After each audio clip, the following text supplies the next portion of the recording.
strategi utama atau strategi induk. Nah, strategi utama ini lebih ke penjabaran dari strategi generik tadi, ya. Ada 3 strategi tadi ya di strategi generik tadi, yaitu miliknya Porter, Whelan, kemudian David. Nah, untuk yang Porter ya, tadi kan ada 3, yaitu diferensiasi, kemudian cost leadership, kemudian fokus. Nah, penjabaran dari grand strateginya Porter itu sebenarnya adalah ada 3. Yang pertama adalah dimensi kompetitif strategik ya, atau strategi bersaing. Kemudian yang kedua adalah bagaimana penentuan strategi, dan yang ketiga adalah penentuan menggunakan PLC. Jadi Porter pun juga bisa membuat strategi dengan mendasarkan pada PLC. Oke, kita lihat untuk yang mode Porter dimensinya. Kalau kalian nanti tertarik untuk membuat satu penelitian tentang strategi miliknya Porter, yaitu generic strategic, ini adalah dimensi strategi persaingan yang ada. Yang pertama adalah spesialisasi, ya. Jadi di dalam generic strateginya Porter itu ada yang tadi dikatakan dengan spesialisasi. Spesialisasi itu fokus sebenarnya, ya. Kemudian yang kedua adalah mengidentifikasi merek. Identifikasi merek dilakukan untuk melakukan penguatan berkompetisi. Jadi dia memperkuat pada brandnya, ya, dia memperkuat pada brand. Maka kemudian ada istilah brand positioning. Ya, kemudian yang ketiga adalah strategi push and pull. Kalau pull didorong ya, itu biasanya kalau push didorong itu biasanya lebih kepada intensifkan promosi. Sementara kalau yang tarik atau pull itu sebaliknya. Kemudian yang keempat adalah dengan cara melakukan seleksi saluran distribusi. Nah, sekarang ini saluran distribusi kan tidak harus diantar fisik ya. Artinya tidak harus diantar secara langsung face to face ya. Apalagi kan ada media saluran distribusi yang banyak sekali yang bisa dilakukan gitu ya. Termasuk dengan delivery gitu ya. Termasuk mungkin dengan cara cost on delivery, jadi juga model-modelnya. Ini kan seleksi saluran. Nah, saluran distribusi, selain saluran distribusi juga ada saluran pemasaran. Ya, saluran pemasaran itu juga harus kita lakukan seleksi ya. Sekarang tidak perlu menggunakan media pemasaran online, offline saja, tetapi kan justru akan lebih banyak diminati yang online. Asalkan kemasannya harus menarik ya. Kemudian dimensi lainnya adalah mutu produk ya, atau kualitas ya. Nah, kadang-kadang antara kualitas dengan harga itu orang sering mengidentikan. Kalau kualitasnya baik, berarti harganya agak sedikit mahal kan gitu. Maka si Porter harus hati-hati ya menyarankan dengan strategi cost leadership ya, di mana mereka lebih ke low cost ya, lebih kepada harga yang murah. Kemudian yang berikutnya adalah peloporan teknologi ya. Sekarang ini banyak penggunaan teknologi yang mempermudah proses strategi ya, sehingga Porter pun sebenarnya sudah mulai melakukan penggagasan itu. Strategi Porter ini kan sudah sejak tahun 19 berapa ya, itu sudah cukup lama. Sebenarnya dia sudah mulai punya rencana untuk memasukkan unsur teknologi di sana. Kemudian integrasi adalah satu kesatuan ya. Posisi biaya juga menjadi dimensi. Kemudian ada layanan, ada kebijakan, harga ya. Ada leverage ya, hubungan dengan organisasi induk dan hubungan dengan pemerintah ya. Ini adalah termasuk dimensi strategi dalam persaingan itu. Oke. Masih di Porter ya. Tadi yang kedua adalah bagaimana menentukan strategi ya. Tadi yang saya sampaikan di awal sebelumnya, Porter kan tadi membagi menjadi 3. Yang pertama adalah cost leadership atau kepemimpinan biaya. Yang kedua adalah diferensiasi, dan yang ketiga adalah fokus. Nah, kalau kita perhatikan di gambar ini ya, yang paling tinggi adalah yang mana? Yang paling tinggi yang kira-kira yang apa? Nama strateginya apa?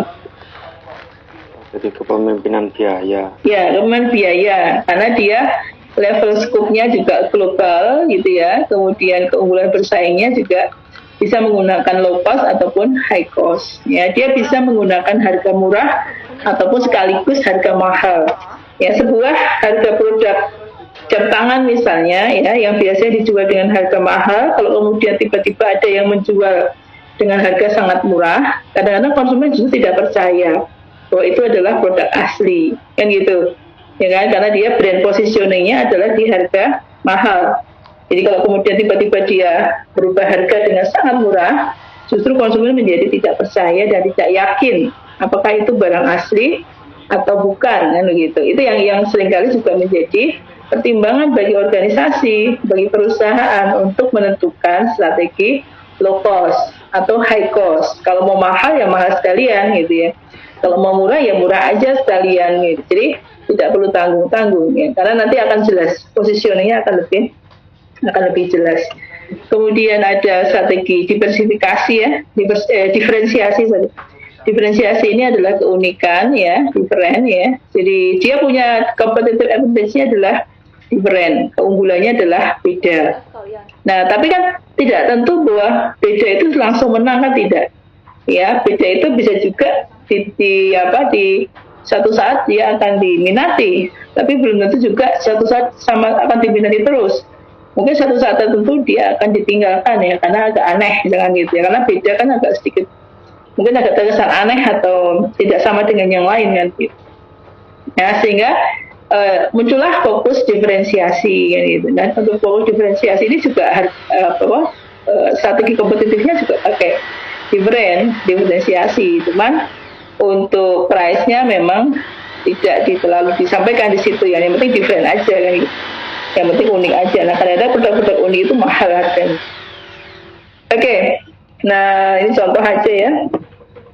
Bisa saya berikan kalian untuk bisa lebih paham. Yang berikutnya adalah masih di Porter ya. Porter pun juga mencoba membuat PLC ya menurut strategi yang dimiliki tadi. Nah, untuk menentukan strategi seperti yang hilang. Ya, untuk menentukan strategi seperti yang disampaikan David yang menggunakan Willen ya, yang menggunakan PLC. Jadi yang pertama di sini adalah organisasi yang tumbuh ya, ini organisasi tumbuh. Jadi mulai dari organisasi itu ada, kemudian melakukan proses gitu ya, kegiatan, kemudian ada keuntungan atau tidak atau organisasi profit gitu ya, dia mulai tumbuh, mulai growth. Nah, itulah yang kemudian disarankan oleh si Porter gitu ya. Strategi bisnis yang tumbuh itu biasanya bentuknya adalah lingkungan struktural. Jadi terjadi perubahan struktur organisasi di situ ya. Oke, kemudian ada lagi yang disebut sebagai kendala perkembangan industri. Saat ini industri sudah tidak terdetek ya secara ini ya. Kapan tumbuhnya atau kapan munculnya gitu ya. Industri rumahan ya. Industri rumahan yang dimulai dari bisnisnya anak-anak muda ya, yang kemudian menjadi bisnis tua ya, menjadi bisnis yang berkembang ya, dari startup gitu ya menjadi bisnis yang lebih besar. Ini kan agak sulit untuk deteksi. Ya, ini yang kemudian harus diperhatikan pada saat ada di posisi grup. Kemudian pilihan strateginya apa? Berikutnya adalah strategi pindah. Jadi yang dikatakan oleh Willen juga begitu. Jadi lebih baik terjadi perluasan pasar ataupun perluasan produk gitu. Jadi dia melakukan pemindahan. Tapi ini hanya boleh terjadi pada situasi tertentu. Nanti bisa menjadi masalah kalau misalnya tidak sesuai. Kemudian yang ketiga adalah strategi pada bisnis yang decline atau menurun. Itu biasanya disebut sebagai healthy ya, penyehatan ya. Jadi supaya organisasinya turun menjadi organisasinya lebih bertahan, bukan turun, organisasinya bertahan dengan kondisi yang minimal tidak turun gitu ya, tapi stagnan. Oke, kemudian tadi yang kalian buat ya strategi Hungernya, Willen Hunger ya, itu yang ini ya, yang sudah itu. Willen Hunger tadi membuat 3 macam strategi utama ya, grand strategi tadi. Yang pertama adalah kalau kita ekspansi atau pertumbuhan. Jadi ekspansi itu bisa konsentrik, bisa diversifikasi. Kalau konsentrasi berarti dia konsentrasi vertikal ataupun horizontal. Jadi dia tumbuh ke atas atau tumbuh melintang gitu ya. Sementara untuk yang pertumbuhan diversifikasi itu biasanya lebih ke ekspansi sentral atau memusat dan konglomerat gitu ya. Jadi dia menguasai mengintegrasi atau menguasai hulu sampai dengan hilir ya. Strategi yang kedua adalah stabilitas. Stabilitas ini lebih kepada mungkin kondisinya kalau di siklus produk itu ada di mature sebenarnya. Justru di situ kita harus hati-hati. Ya, kenapa? Karena kalau tidak terkelola dengan baik ya, nanti malah justru organisasi atau produk tadi akan hilang. Nah, caranya bagaimana supaya tetap stabil ya tadi, bertahan atau istirahat gitu ya. Kemudian bisa dengan cara waspada diri tanpa ada perubahan ya, berarti stagnan ya. Atau berusaha untuk mencari laba tapi dengan cara yang lebih beda. Kemudian yang ketiga adalah penciutan ya. Penciutan ini lebih kepada perubahan haluan strategi. Ya, nah ini yang kemudian tadi kalau kita punya size produknya banyak ya, kemudian kita kurangi. Bisa juga jam kerjanya dikurangi gitu ya. Bisa juga pegawainya yang dikurangi gitu. Itu penciutan. Termasuk adanya jam tutup gitu ya. Oke. Saya kira itu dulu. Ada yang mau saya kan?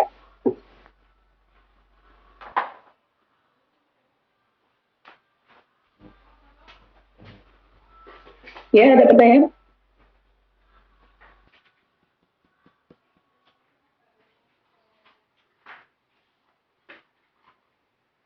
Ada pertanyaan? Jarang panas kok.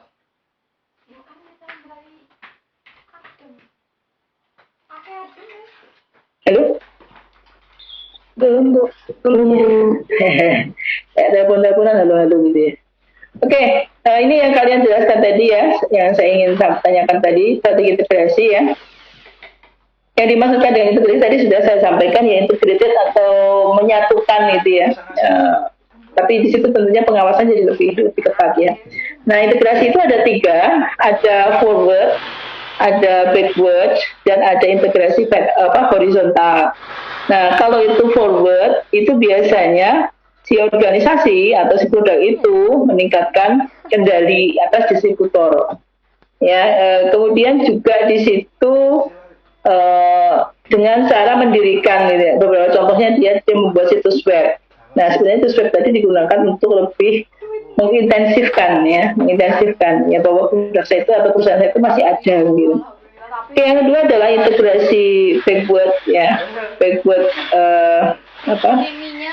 integration. Nah, gitu ya. Jadi untuk yang integrasi ke belakang, ini tentunya yang ditingkatkan adalah apa? Kontrolnya, kontrol terhadap supplier ya. Kadang-kadang kan supplier terlalu sombong ya, sehingga kalau dia punya barang dagangan itu tidak dia setorkan kepada perusahaan tadi, tapi dia bisa menentukan pilihan sendiri kan gitu. Nah, ini kan supaya tidak demikian maka dilakukan kontrol terhadap supplier ya.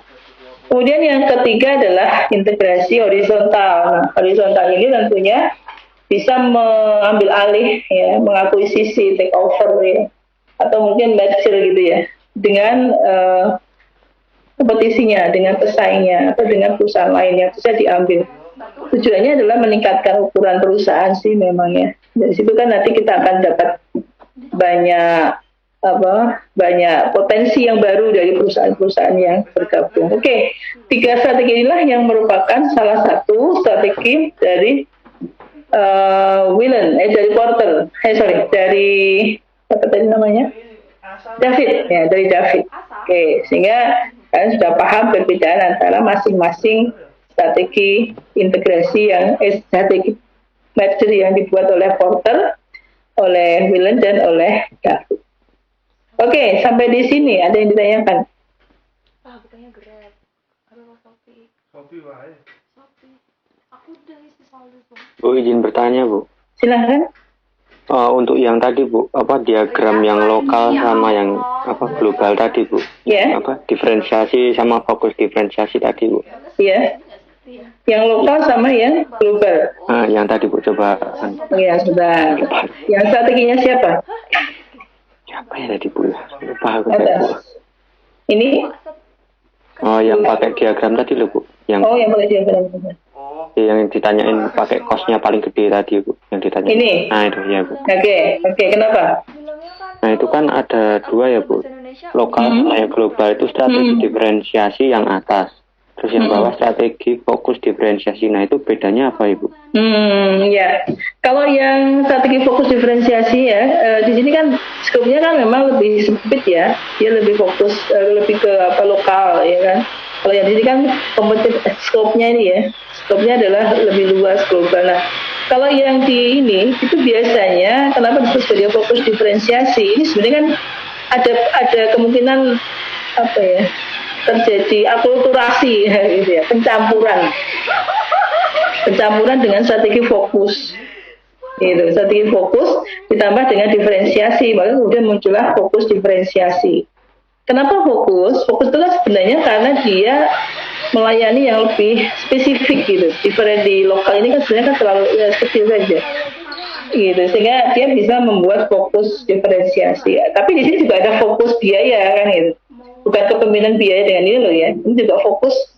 Jadi ini kan gabungan antara kepemimpinan biaya dengan fokus. Gitu. Jadi strategi fokus itu memang biasanya wilayah kompetitifnya lebih kecil. Ya, dia tidak perlu pasar yang terlalu luas.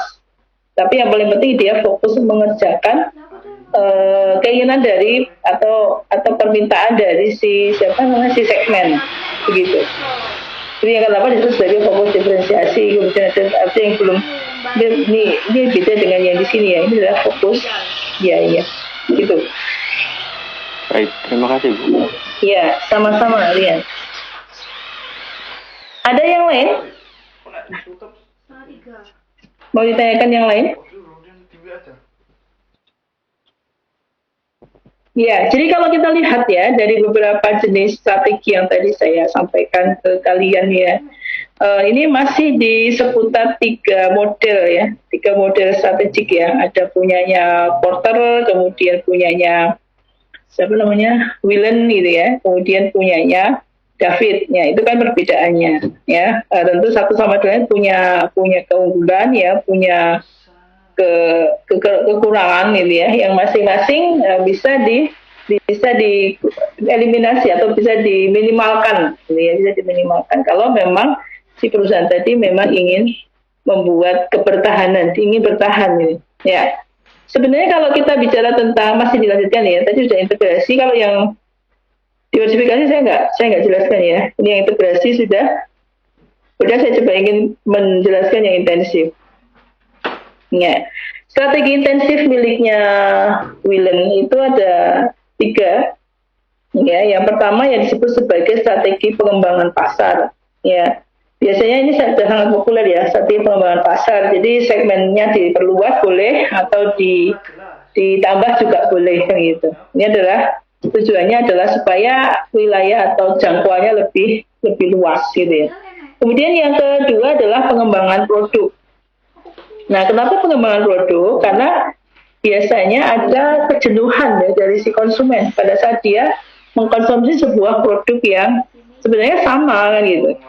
Tapi kemudian supaya produk itu berkembang, ya kita kan bisa mengkolaborasi kan gitu ya, antara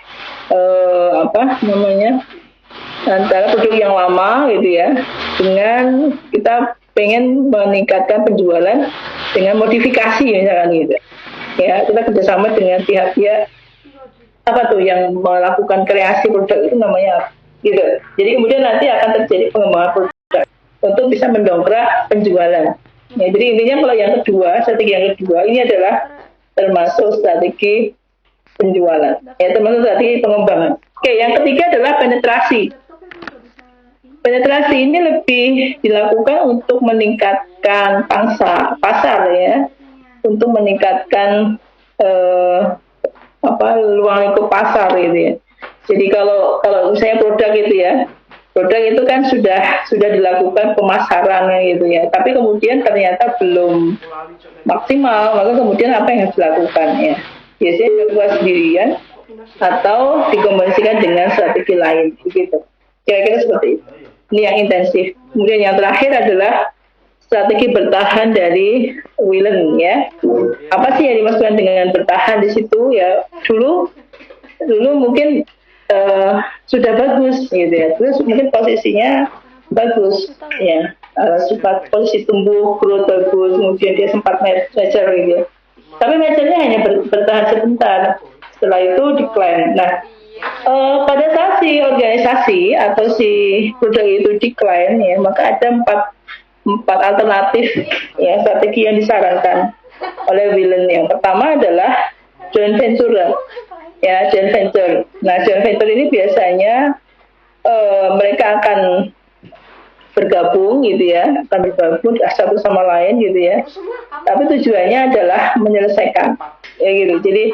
Jadi apa namanya? Dia bergabung, tapi tujuannya adalah punya targetan sendiri-sendiri gitu.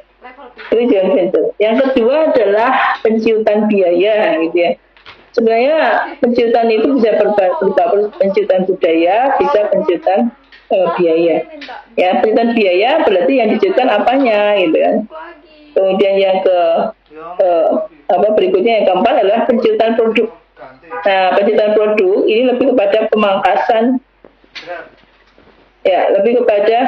pemangkasan produk lain atau lini produknya.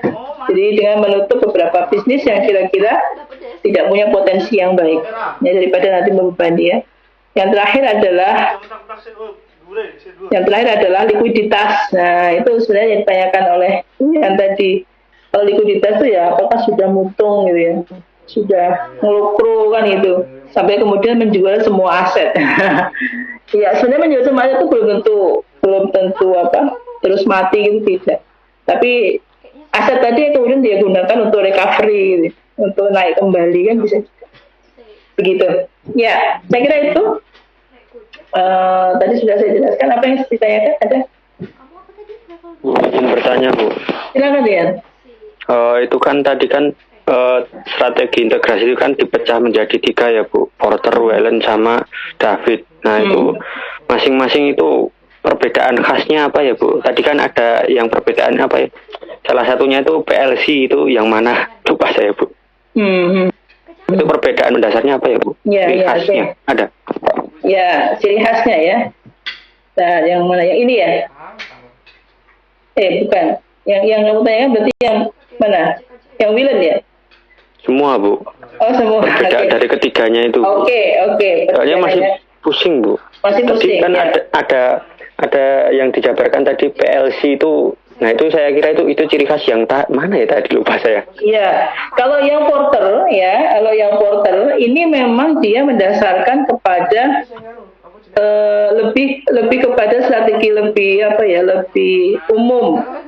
Ya, ini kan generik ini kan populer sekali ya. Popularitasnya generiknya Porter ini sangat banyak dikenal. Karena memang dikenal dengan kemudahan dalam penggunaan atau dalam mengimplementasikan strategi. Ya, ada cost leadership, kemudian ada diferensiasi, kemudian ada fokus. Ini adalah strategi Porter yang sebenarnya sudah sangat populer ya. Nah, ciri-cirinya sebenarnya adalah tadi kemudahan untuk diaplikasikan, sederhana ya. Tapi kemudian kalau kita perhatikan dengan generiknya Willen ya, ciri khasnya adalah dengan PLC. Kalau Willen itu lebih banyak melihat sebuah strategi itu dengan mendasarkan kepada daur hidupnya atau pada product life cycle-nya ya. Kalau secara umum kan PLC itu dibagi menjadi 3 itu ya, ada 4 menjadi introduction, kemudian growth, kemudian mature, dan kemudian yang terakhir adalah decline gitu. Ini kan yang diambil oleh Willen sebagai dasar untuk bisa memilih strategi apa yang paling sesuai gitu. Nah kemudian yang David ini biasanya lebih spesifik ya, ada integrasi gitu ya, kemudian intensif, ya, diversifikasi dan bertahan gitu, kira-kira begitu. Memang kadang-kadang kemiripannya ada sih antara satu dengan yang lain gitu deh ya. apa? Gak bisa nih. Nomor iso. Berarti yang Kamar mandi mau lewat-lewat kok ke sana. Ya ora.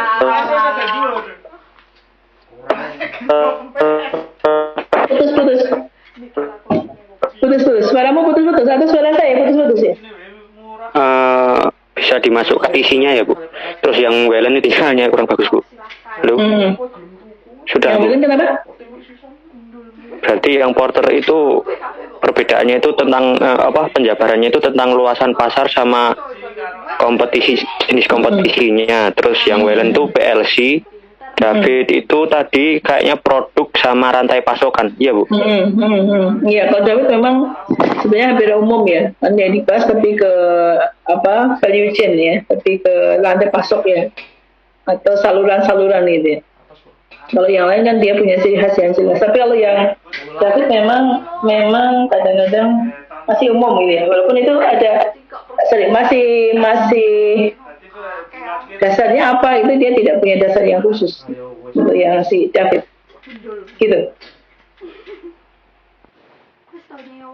Mungkin yang lain ada yang mau menjawab boleh, mendapat boleh, silakan.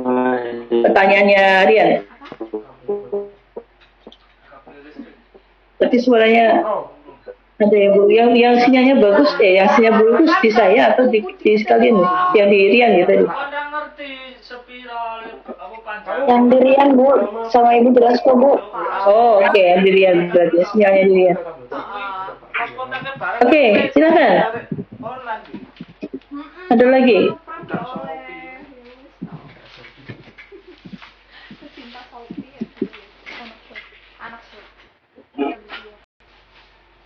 Ada lagi? Oke, kalau tidak ada yang ditanyakan ya, saya kira cukup ya. Nanti kalian bisa download ya, bisa download yang ada di e-learning ya, dan kemudian dipelajari ya supaya lebih paham gitu ya. Dipelajari, kemudian untuk bahan minggu depan kita kuis ya, karena saatnya kuis ya 3 kali ya, sudah pertemuan yang ketiga sesudah UTS, berarti saatnya minggu depan kita kuis. Bahan kuisnya adalah strategi yang kemarin diversifikasi dengan strategi yang hari ini, tipe strategi yang sudah kita pelajari bersama. Oke, ada pertanyaan sampai di sini?